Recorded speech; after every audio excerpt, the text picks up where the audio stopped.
Hi, I'm Dr. Nicholas Colyvas. I'm an orthopedic surgeon at UCSF and I specialize in sports medicine. At UCSF, I treat a wide variety of sports injuries. This is in younger patients and weekend warriors and athletes really of all types.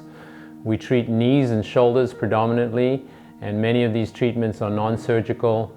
Some of the more common surgeries we do are rotator cuff repairs, meniscus injuries, ACL reconstructions, and shoulder instability surgeries. Mostly with surgery that is arthroscopic, in other words, minimally invasive. My subspecialty interest is in meniscus tears and meniscus problems, but I treat all types of sports injuries in the knees and shoulders. So we're very fortunate at UCSF to have an exceptional group of colleagues, of peers, and of trainees that all work together and really have an excellent working relationship.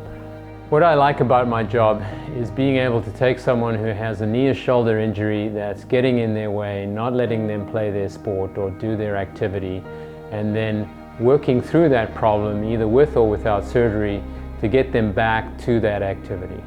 One of the most rewarding things about our job is that visit that patient comes back with their shoulder or their knee working really well, back to playing their sports, back to being functionally active and happy.